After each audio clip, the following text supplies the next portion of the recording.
I see we're starting to get some people in. We're going to get started at the top of the hour.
Okay, we're at the top of the hour. Thank you for joining us for today's webinar, where we aim to learn more about how landowners can benefit from carbon market opportunities and SilviaTerra's natural capital exchange. I'm Scott Jones, CEO of the Forest Landowners Association, and I'm joined today by Katie Moss, Policy and Legislative Assistant, and we're really excited to have Alex McIntosh and Jeff Wright with SilviaTerra join us. We have a large group of attendees today, so everyone's line will be muted during the presentation, but we will have time to answer questions. You can ask your questions by posting them in the Q&A box located at the bottom of your screen. In the 20 plus years I've been working on forest policy for private forest landowners, I've had the opportunity to see the emergence of the important role ecosystem markets can play in the sustainability of the private forest landowner. The hard part has always been, how do we monetize these benefits at scale? I remember back in 2007 at Forest Landowners Association's national conference in Chicago, when we toured the Chicago Board of Trade and the Chicago and working with the Chicago Climate Exchange and trying to figure out how we could accomplish this. But really, I have not been as excited or optimistic about any of these programs as I am about the one we're going to learn about today. So with that, I will thank SilviaTerra for joining us today and presenting, and I will pass it over to Alex McIntosh. Alex? Thanks so much, Scott and Katie, and yeah, we're really excited to be speaking with folks today about the Natural Capital Exchange, and yeah, really appreciate the opportunity to share more about what we're working on and answer any of your questions at the end of the presentation. So yeah, as Scott mentioned, Jeff and I are with the SilviaTerra team. We're part of the landowner success team at SilviaTerra. So our main responsibilities are to engage forest landowners and educate them on our program, answer questions, and help them get involved and participate in the Natural Capital Exchange. So today we're going to walk through a few things. I just want to go through a quick history of SilviaTerra and sort of what brought us to this moment with the Natural Capital Exchange. Talk about the program, what makes it unique, get a little more into the weeds on how landowners enroll in the program, and go through a few important dates that are coming up with respect to the cycle that's currently open for enrollment. And some folks on the line may have already signed up for their assessments, and yeah, we're really looking forward to working with you. And then at the end, I'll go through a couple of the frequently asked questions, and then we'll open it up for more wide Q&A. So to start with, just to put a face to a name, SilviaTerra is a small but mighty team. We're remotely distributed across the United States. We have PhDs, registered foresters, biometricians, engineers, marketers. We're a feisty bunch, and all what pulls us all together is a passion for forests and measuring value on forest landscapes. And really excited again, like I said, to be speaking with the Forest Landowners Association this morning. So SilviaTerra has been around for a little over a decade now. The company was founded by Max Nova and Zach Parasa, the two guys you can see in the top right of your screen here. That's Max on the left and Zach on the right. They met at the Yale School of Forestry, and for a long time, SilviaTerra has worked on using remote sensing technology to measure forests, and that's led us to engagements with governments, with NGOs, with large TMOs, with consulting foresters, of some of the products that we've developed over the years. But it's all tied together with what has really become SilviaTerra's core competency, which is using remote sensing technology to measure forests. We really kicked that up a notch in 2018 when we partnered with Microsoft to develop our base map, which is the picture you see in the bottom right hand of your screen. That was the first ever high resolution forest map of the contiguous US that SilviaTerra developed. And that's allowed us to, again, inventory forests across at scale, like Scott was saying, across the landscape. And that unlocks a whole ton of additional value that we can bring back to landowners, because if we can measure something, we can make a market for it. And right now we're doing that with forest carbon, but we have plans to add additional ecosystem services in the not too distant future. We update Basemap on an annual basis, which allows us to partially achieve our vision and mission of as a company, which is to measure every acre for every value for every landowner every year. That's our driving force behind what we're doing. So as I alluded to earlier, our long-term goal as a company is to create a market where all landowners can be paid for all of the natural capital on their land. And we're starting in 2021 with forest carbon because that's something that we see a ton of demand for on the buyer side. Corporations that want to reach their net zero carbon emissions targets, they're looking to exchanges like the Natural Capital Exchange and programs like ours to do that and achieve those targets. And we're able to use our ability to deploy this at scale to make this an opportunity that landowners of all sizes can participate in, which is, as I'll talk about later on, a really appealing aspect from the buyer side. So today we use Basemap, our inventory layer of forests across the US, and then additional data sets, timber prices, mill locations, other factors that determine the local timber economics in a region. And we use that to assess a sort of business as usual harvest activity baseline for a property. And this is not too different from other forest carbon programs, but the major difference is that SilviaTerra can do this entirely remotely at no cost to the landowner, which I'll talk about in a second. Essentially what landowners are doing are they're selling a commitment to defer their timber harvest over a short period of time. And that deferred harvest results in retained carbon on the landscape. And that's what buyers ultimately want to do. They're paying for carbon offsets that are generated through that harvest deferral. So if there was going to be volume removed from the property or from the landscape in a given year, if landowners are incentivized to delay that harvest event, additional carbon is retained on the landscape above what had been sort of more of a business as usual scenario or likely outcome. So we just wrapped up our 2021 B cycle, and some folks on the call may have been involved in this. And if you were, thanks so much for your participation. And if you heard about it and are excited about potentially joining the next cycle, happy to share that you can do that. Our 21C cycle is currently open for enrollment. This map is a view of counties across the US Southeast and just the different levels of participation and enrollment amongst these counties. It was the largest forest carbon project ever in the US by acreage. We had over 1 million acres under contract across 119 landowners. Pretty exciting visual. And we're looking forward to expanding this map view to more states across the US as we sort of grow our program throughout the rest of this year. To get into a little bit more about who was involved, because I think this is an important aspect, certainly really excited to see the engagement with family forest landowners that really drove up that participation numbers. We had over 350 landowners across all 11 eligible states have their assessments conducted remotely again, like I said.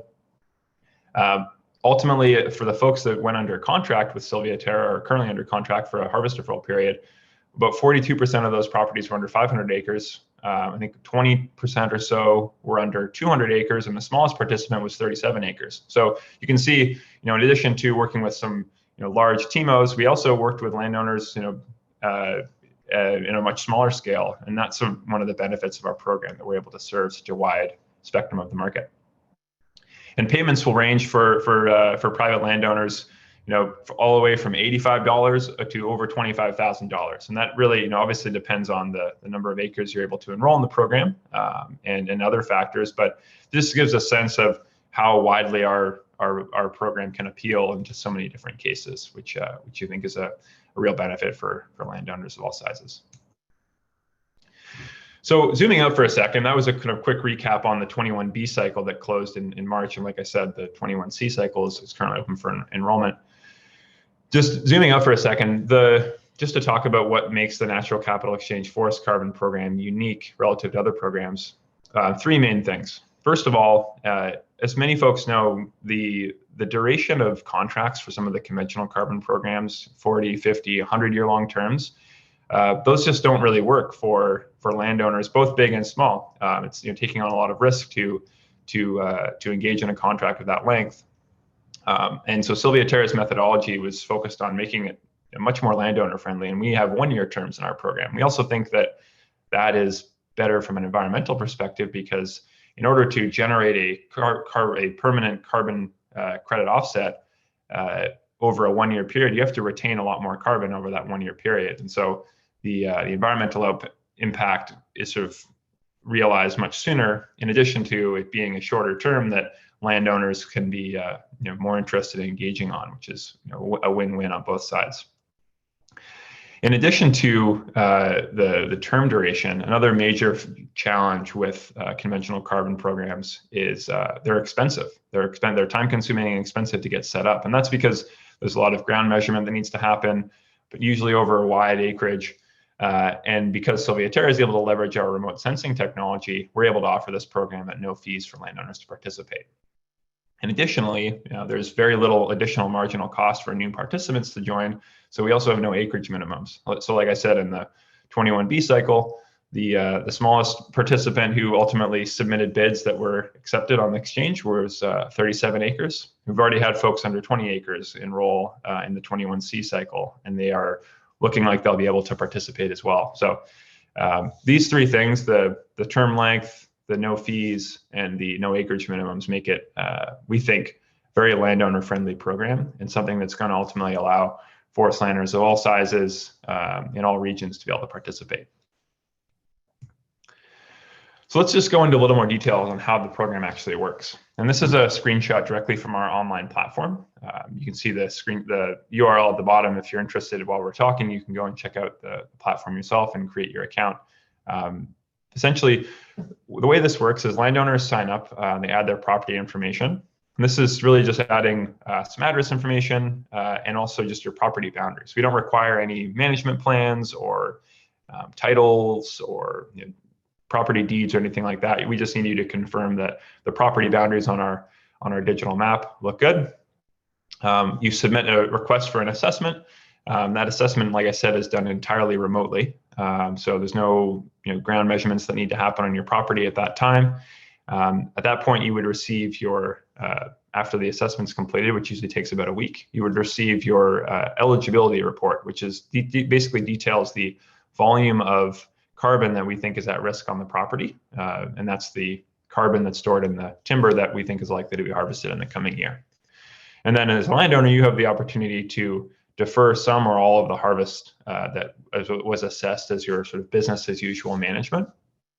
And I think the some or all part is important because you aren't required to reduce harvest activity across your entire property. It doesn't entirely restrict harvesting.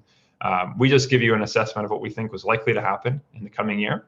And then you can choose how much of that deferral or how much of that harvest you'd like to defer, if any, over the coming year. So that means things like planned timber sale or scheduled thinning. Those can continue as planned as long as you're adjusting the volume of your deferral bids accordingly.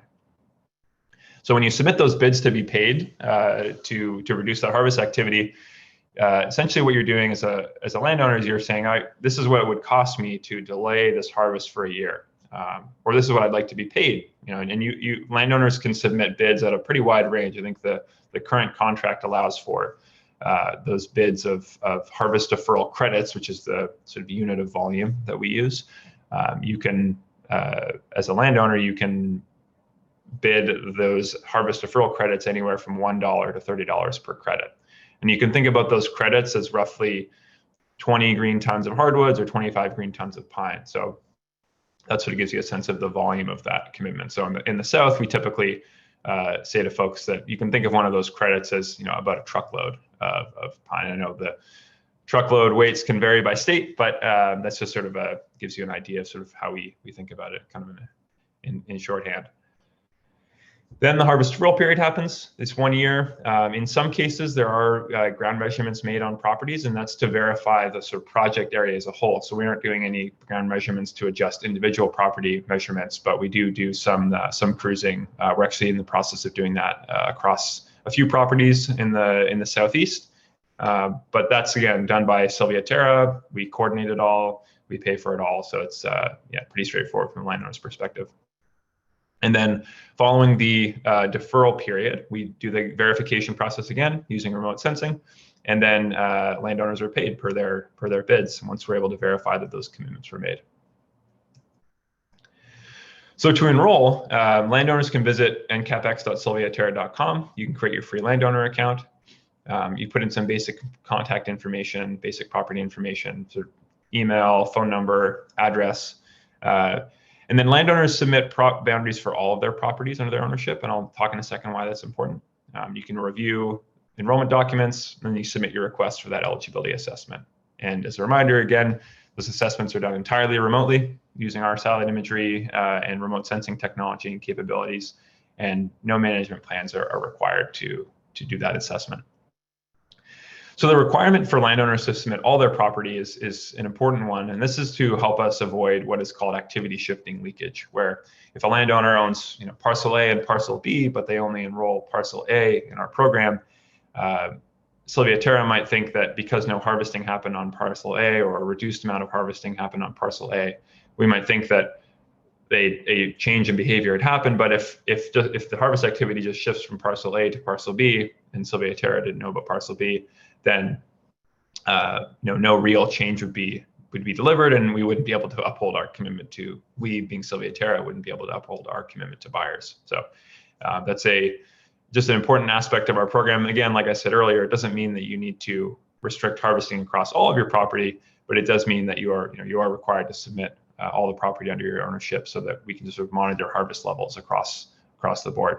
And also, it's important to note that by submitting all of your property, you're getting the maximum volume of credits that you'd be able to sell. So it's I think an important one there as well. So this is a video that I wanted to share, which is a landowner participant who actually was kind enough to do a video session with us. And he's just talking about the decision-making process for how he thinks about using the natural capital exchange to extend that rotation age and both pick up the economic benefit in the short term with these annual payments from SilviaTerra, but also with an eye towards us growing bigger timber. So I'll let him do the talking for a second. Well, going back to the economic side of it, one of the things that we looked at was the weighing the harvest, what return you would get on the harvest versus leaving this timber standing and generating income from that. And it also allows the decision that we also made is that with the income addition, that it will allow the timber not to be cut, which in turn allows it to grow longer. And each year the timber puts on volume. It does two things. It'll absorb more carbon and it'll also grow in timber value. So it's a win-win going back to yearly income and more valuable timber in the long run, because we are able to delay the harvest of the timber, therefore keep it growing. And we can benefit from the hunting. We lease it to the hunters. They can enjoy the hunting of the timber also, but that's what this was the deciding factor in getting into the carbon program and the in-capture program. All right.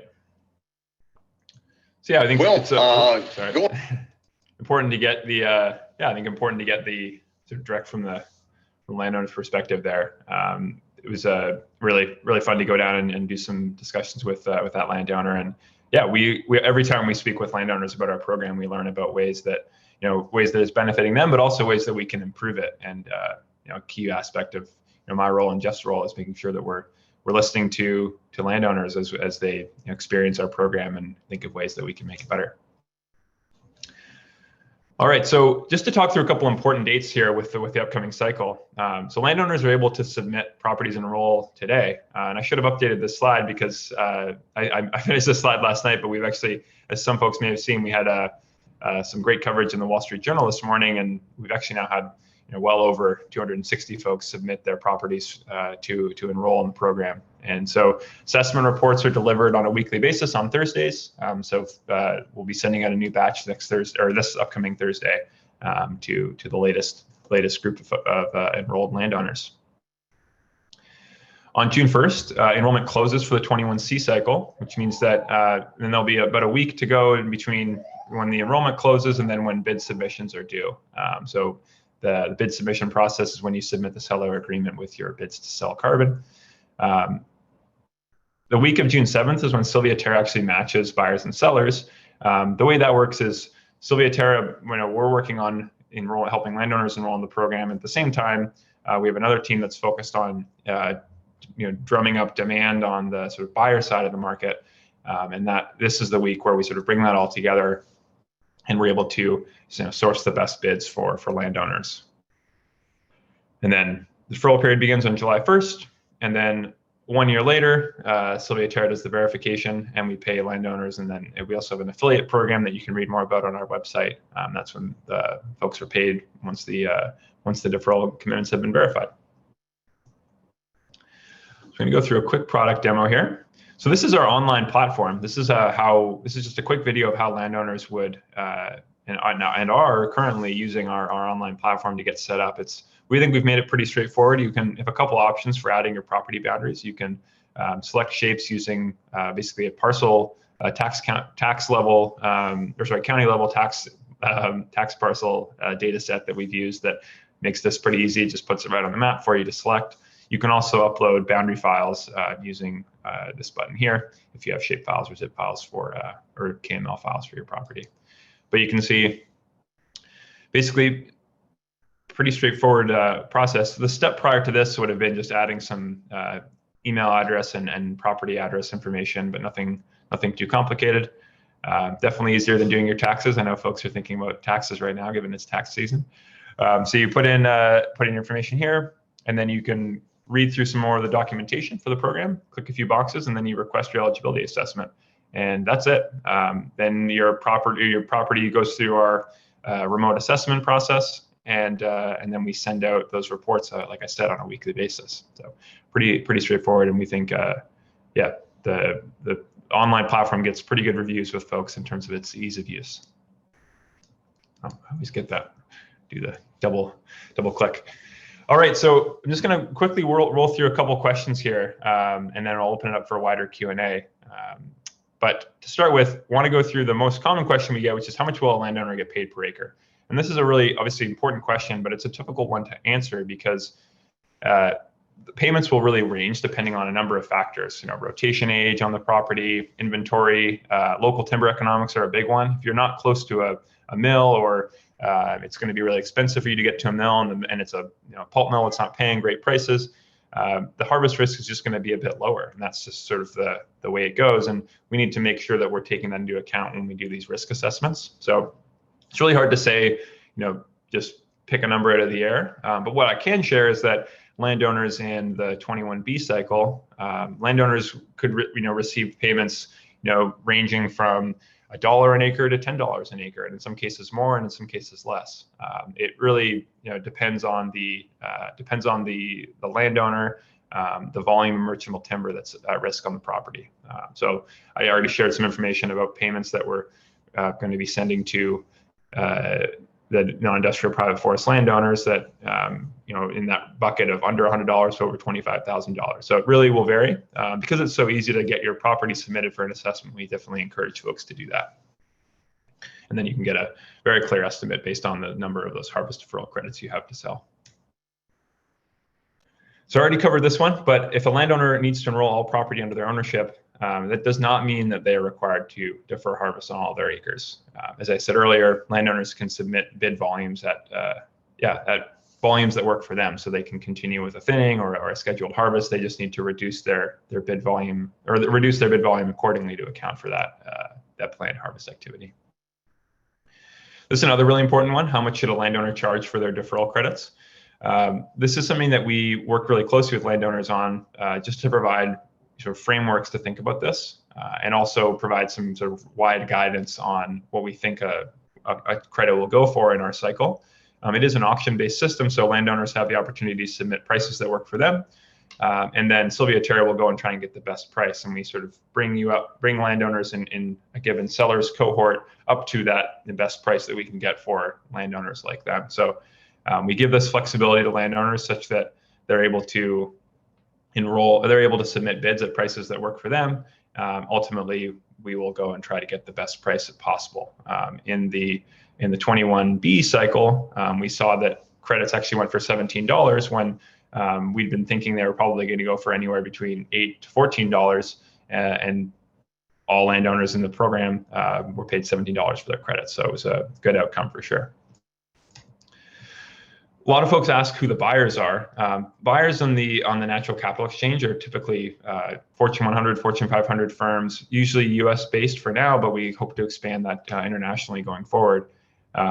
They're on the voluntary market. So as I was saying, they're interested in buying credits for sort of achieving their net zero carbon emissions targets. And right now, a big buyer that we worked with closely in the 21B cycle was Microsoft. We've also had others that have come on recently. We're talking to new folks all the time, and we think that as we continue to expand the program, we'll be getting a lot more interest from people. We're also in the process of wrapping up the certification process with Verra Carbon Standard, who is a standardization body who's also going to add a lot of credibility to what we're working on. And we've been really enjoying working with them and getting their feedback on our methodology, and that's going to be an important next step for getting the word out more broadly about our program. So consulting foresters are very encouraged to engage with our program. We have an affiliate program, like I said. Foresters have been instrumental in helping get the word out to their clients, and also they've been providing a lot of great feedback for us as well. So I definitely recommend checking out the resources online for foresters who are interested in engaging with the program further. And yeah, we've worked with tons of foresters across the Southeast, and now we're working with folks in the Lake States, in Wisconsin, Michigan, Minnesota, and also New York and Pennsylvania, where the states that we're currently operating in for 21C, and foresters have been a huge help there as well. A couple more questions here. Natural disasters are handled similar to how you might expect. We think a benefit of our program being only 1 year long is that the risk of a natural disaster occurring in that 1 year period is a little bit lower than on a longer 40, 50 year long contract. If landowners have the unfortunate outcome of a storm ripping through, or pine beetle or something like that, where it's sort of a unexpected harvest event, they would receive no payment for the credits that are, I guess I should say, not able to be delivered, but there wouldn't be any further penalties. Landowners aren't required to pay any fees or anything like that in the case of a natural disaster. So we think it's pretty landowner friendly from that regard. And the last question, folks often ask us is, can you re-enroll every year? And the answer here is yes. After the 1 year period, SilviaTerra will reassess your property in the same fashion we did in the first assessment, and then you can decide if you want to proceed. And there's no requirement to proceed every year. You can, or if you're planning to maybe engage with SilviaTerra for a couple years and then ultimately do that final harvest, that's totally permitted. There's no requirement to, and no encumbrances beyond that 1 year period in a given contract cycle. All right, so I'm going to pass it back to Scott. Thanks for everyone for listening through that. I think Scott's going to share some more information, and then we'll open it up for Q&A. Yeah, thank you so much, Alex. And we're proud to announce that SilviaTerra is a title sponsor of our 2021 National Conference, Private Forest Landowners, that we're planning to safely and responsibly hold in Williamsburg, Virginia, June 16th through 18th. SilviaTerra is going to be on the program on the first day of the conference. And we encourage you, if you want to learn more about this or be able to engage with them face-to-face, of course, this round will be closed by that time, as you saw from the date that Alex presented. But as you can see, they're going to continue on with more enrollment periods. So we hope that you will join us at that conference and learn more about this program and others that are important to private forest landowners' success. So we are almost at our time, but we are going to stay on.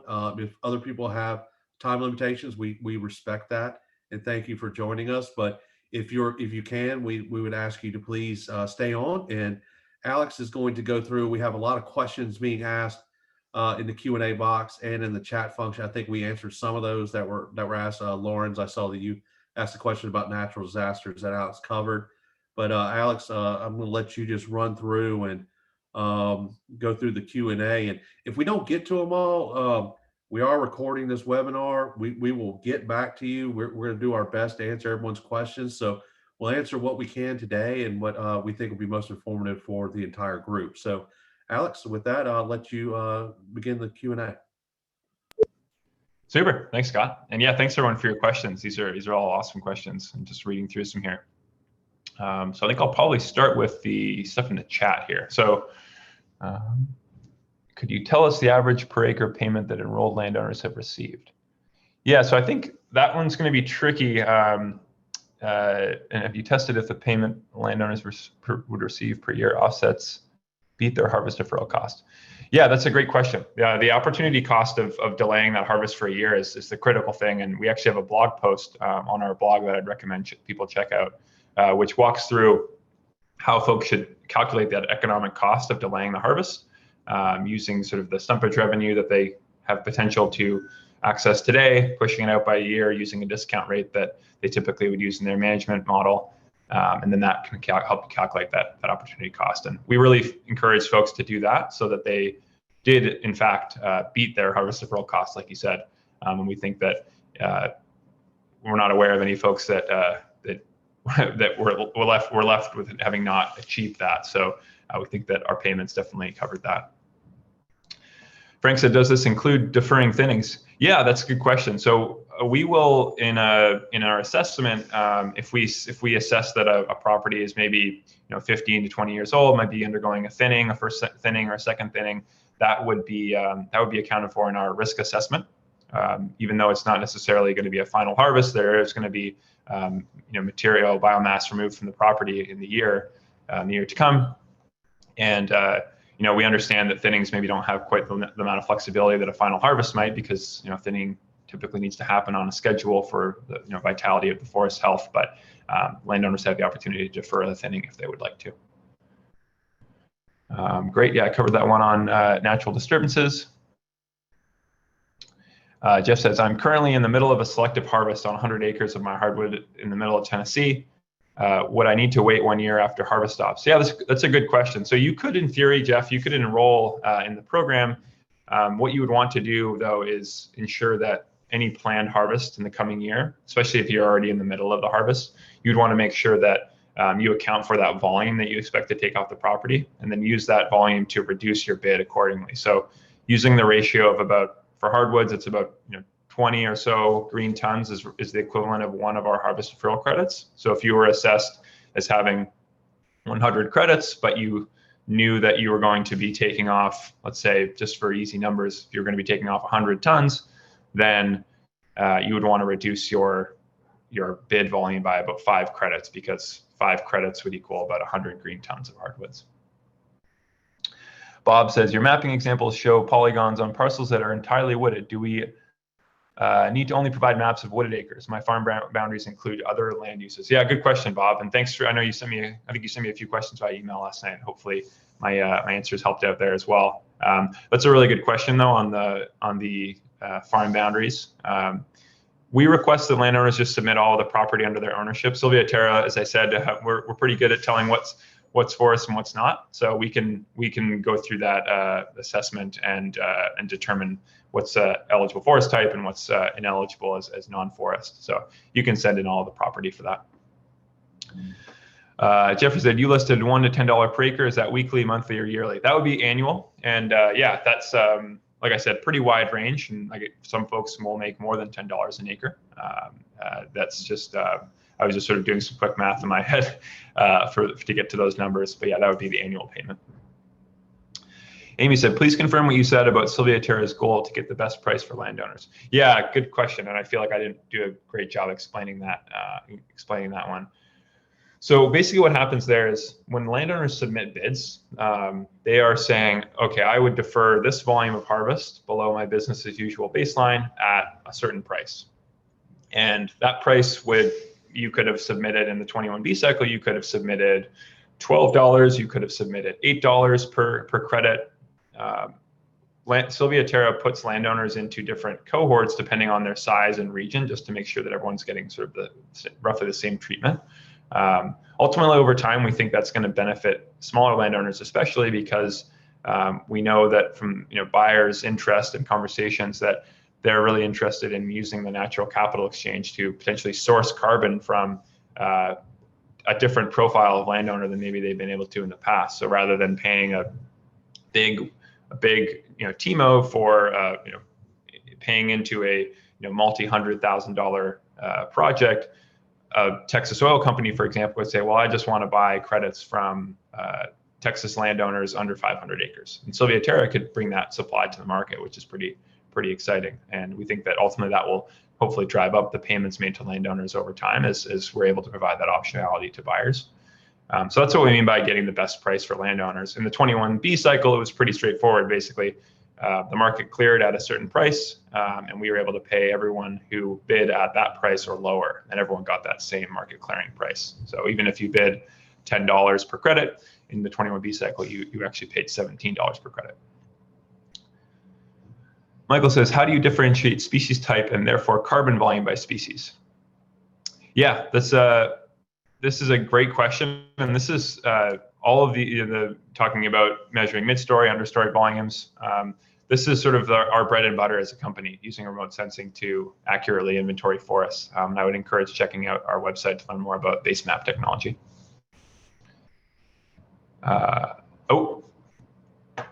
Katie, sorry about that. I did not switch over to Q&A slide. There we go. Thanks for the reminder.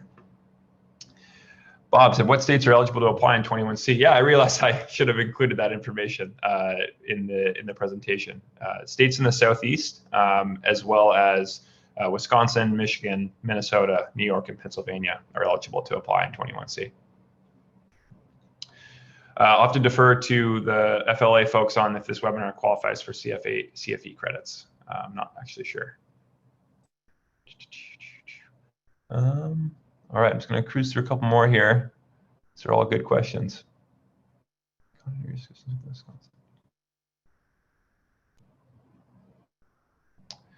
Yeah, Matt, good question on the Wisconsin DNR. I don't think we've maybe spoken with them a tiny bit here. We're just sort of getting into the lake states and engaging with folks and mostly listening and learning about programs that are in place.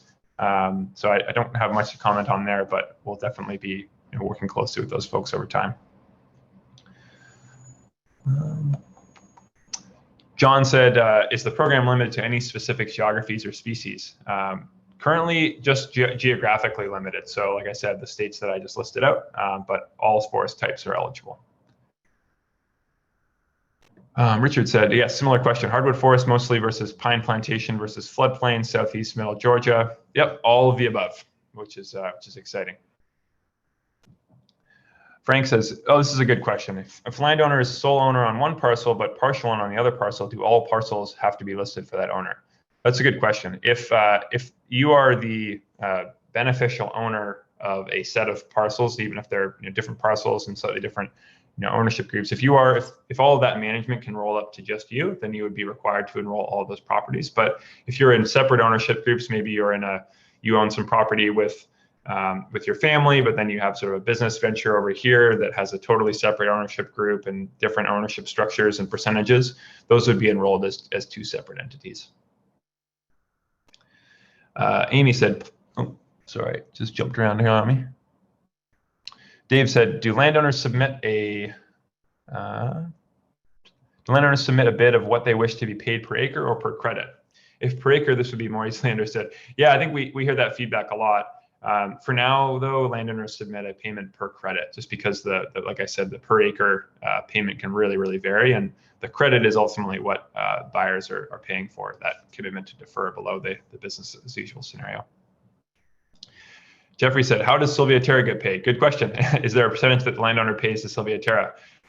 No, landowners, if a landowner submits bids to say, sell at $15 a credit, and that bid is accepted and they sell at $15 a credit, the landowner gets that full $15. SilviaTerra takes a small fee from the buyer side, a sort of a transaction fee, but landowners, they're not required to pay any fees, nor are they paying any percentage of the payments made to them back to SilviaTerra. So everything that the landowner is accepted on gets sent to the landowner. Lauren says, are there any ideas to move forward and think about crediting afforestation as additionality? Absolutely. That's definitely something we're focused on doing in 2022 and beyond. In addition to that, I meant to mention this in my presentation, we have plans to introduce contracts for water retention, wildlife habitat restoration. Out in California, we're looking at wildfire risk reduction, and then afforestation, reforestation as well. Those are all the types of ecosystem services that SilviaTerra wants to bring to the Natural Capital Exchange. Jeff said, can you explain a little more detail how you determine a landowner's timber at risk amount? Yeah, for sure. So we take the inventory on the property, which we're able to generate using our base map technology. And then we overlay that with the local timber economic data. So, how far is this landowner from a mill? Is it a pulp mill? Is it a sawmill? What are those mills paying? Has the landowner been actively managing over the past, X number of years? What are landowners near them doing?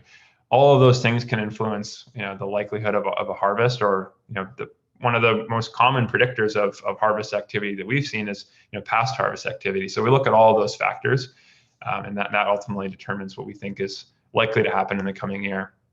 And then we need to apply some sort of probability, because a landowner doesn't necessarily, just because they could harvest in the coming year, doesn't mean that they necessarily will. And so we apply a probability, again, based on our models that we've trained on this vast amounts of data. Okay. Next cycle, it will include Kentucky, and I see a couple other questions about other regions as well. The 21D cycle, which is the final one for 2021, that will be US-wide. So we'll be in the Pacific Northwest, we'll be in Kentucky, we'll be in Virginia. It'll be really exciting for us to be able to say that we're nationwide. And the reason we're rolling it out in piece by piece is because, like I was saying earlier, that harvest risk assessment is such a key aspect of our program, and we're just in the process of wrapping up our business as usual measurements across those new regions as we roll into them.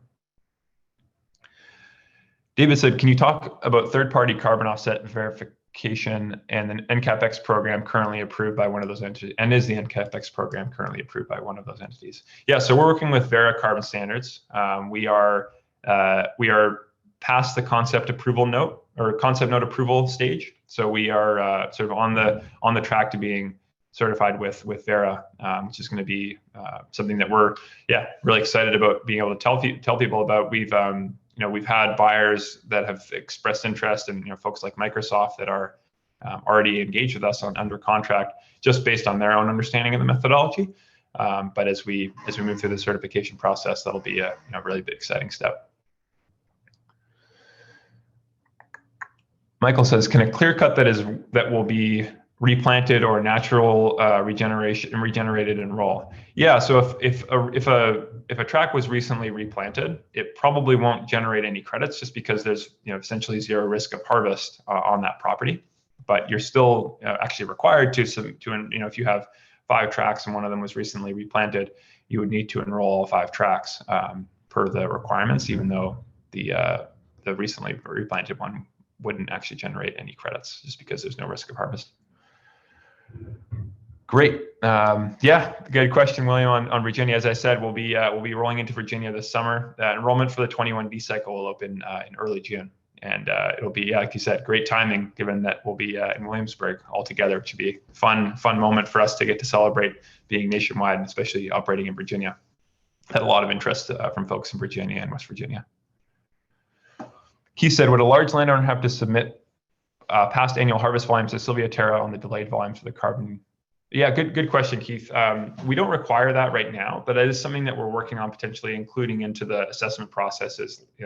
Requesting folks submit past harvest records, but today we don't take that information in just because we don't have a good way to collect it all at scale. Bob said, do you foresee credits one day for grazing lands? Yeah, right now SilviaTerra is focused mostly on timber and forest. We understand how to measure forest best, so we aren't currently working on any sort of soil carbon type stuff at this time. Larry said, my wife and I own different parcels. Can we submit a single application? Yeah, that's a good question. It'll depend on sort of the different entity and ownership structure. How that's all set up. If you're both on one of the parcels, then you could submit them in one single application. Otherwise, you'd probably need to submit them as separate entities. But you can follow up to me directly with a question if we can talk more about that. Richard said, any possibility of getting a printed recap of the Zoom meeting? Yeah, we can work with the folks at FLA about getting the slides printed and sent over. Alex, one question that I know comes up to me, and I've seen it asked several different ways in the Q&A box, is connectivity or layering of programs. So if you're in a program, say with NRCS or with Farm Service Agency, like a CRP program or a WIP program or something along those lines, can you still participate? And I always thought the answer was yes, because this is a voluntary marketplace and you guys aren't concerned that much about whether it's under a different type of working forest conservation easement or like how we have in some states, like conservation use evaluation programs with the county. Do any of those keep you or bar you from participating in the SilviaTerra program? Yeah, that's a great question, Scott. I'm glad you brought that one up because that one comes up pretty frequently. The answer there is that if a program already is restricting harvest activity, then that would mean that those acres or that property wouldn't be eligible for the SilviaTerra program, because in that case, the landowner engaging in our program there wouldn't be any additionality achieved. But there are many other programs that we're aware of that folks are in that are a great fit. So the CRP in the Southeast, where you're doing prescribed burns and maybe cutting fire lanes and you're getting paid for that. You can be in that program and in our program because there isn't really any sort of double counting going on. So the rule of thumb is if the sort of acres are already spoken for and that they're being, harvest is being restricted or reduced in any other way already, those wouldn't be eligible for the program. But every other program would work for us. It's all about that sort of harvest restriction piece. Awesome. So I'm just going to cruise through here and try and find some more good questions here. These are all awesome.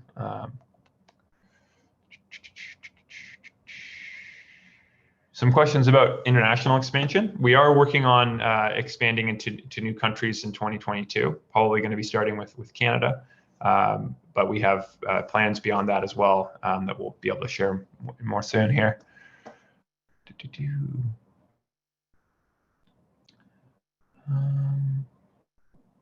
Sam, good question. As a consulting forester managing on behalf of a large institutional client, just jumped around. I think I saw, there we go. Yes, if the property is owned by a client, or if it's a landowner that has property in multiple states or across county lines, you would be required to submit all the property for those several states. Good question. Mark said, do the buyers of credits get a tax incentive from the federal government? That's a really good question. I'm actually not sure. I don't know. I think because our credits are not being traded on a public exchange, it's a voluntary private market. I'm pretty sure that the answer there is no, but I can't say I know for sure. Yeah, currently there does not exist a transferable tax credit on the land that is participating in carbon programs. That's been a proposal. Also, transferable tax credit in the built environment, like with buildings that are built with utilizing wood that sequesters this carbon long term, rather than other carbon intensive products like steel or concrete. So transferable tax credits, both for the landowner and the built environment, are being discussed in legislation, but currently, no, that does not exist. Yeah, thanks for clarifying, Scott. This is a good one from an anonymous attendee that I definitely wanted to cover. This person said, a lot of forests need to be harvested to enhance forest health and resiliency. Do you see your program having a negative impact on forest health because you're incentivizing landowners to, in some instances, not do what is right for the forest, such as a correctly timed harvesting? And that's a great question. And our answer to that is typically always the same. And we think of our program as providing an option, another tool in the toolbox for landowners or foresters that work with their landowner clients to achieve what they're trying to achieve on the landscape, which could be a combination of ecological and economic growth and health. And we think that our program, by providing that 1-year option, gives you the ability to achieve what you're hoping to achieve. And if that means extending that rotation age a little bit longer to take advantage of some different product class distributions or to cover some property taxes, you can still engage in a thinning or something like that might be really important for the health of the forest, and still do our program. You just want, like I said, you want to reduce your bid volume accordingly. So we think of this as another tool to achieve that outcome of obviously environmental health in the forest, ecological vitality, and then just the economic side of it as well. So it's a good question, but we think of our program as just being another tool in the toolbox. All right, let's look for a couple more here.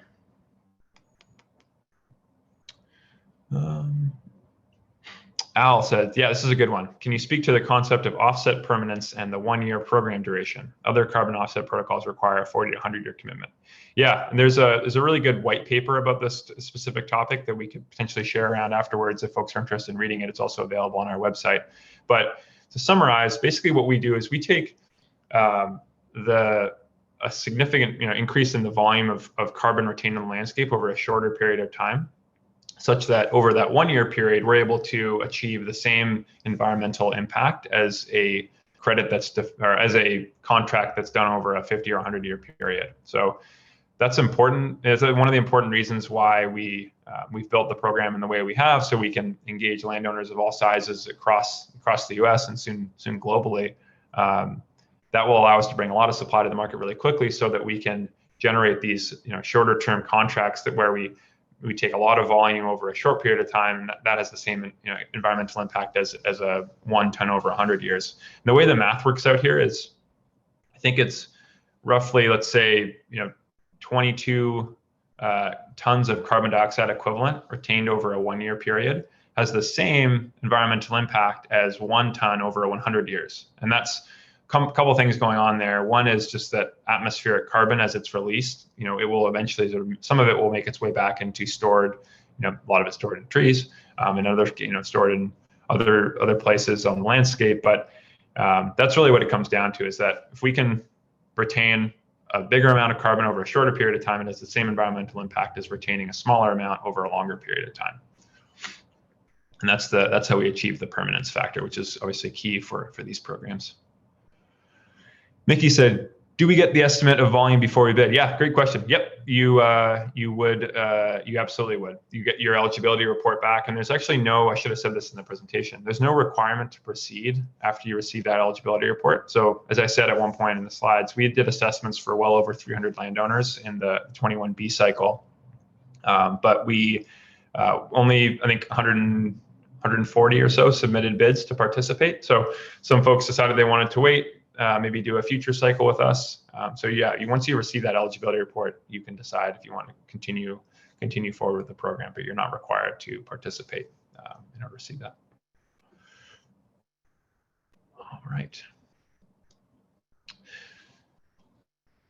Let me see a couple more here.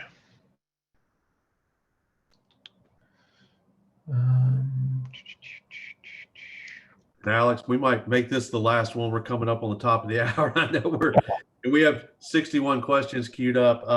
Yeah, I might not be able to get to them all, unfortunately. But no, we're not going to be able to get to it all. But that's why we have all of our contact information here. And you guys have a great website and answers, like you said, a lot of the questions that are being asked. But why don't we take one more? Then we'll let you take a little break. Perfect. Sounds great. Let me you'd find a really good one here. This is a good one from Barry, just about submitting bids. So if a landowner submits a bid and the bid is decided to be too high, will SilviaTerra send me a note to lower my bid? Currently, we don't do that, but one of the nice things about our program is that we do these quarterly cycles. So folks that submitted bids that were a little bit too high in the 21B cycle, we weren't able to find a buyer at that price, but they've now been able to re-enroll in the 21C cycle. So they were involved back in February. They submitted for an assessment, submitted bids in March, but ultimately weren't accepted. And now it's April, and they're already re-enrolled in the program. So we think that sort of ongoing nature of the cycle is beneficial there as well.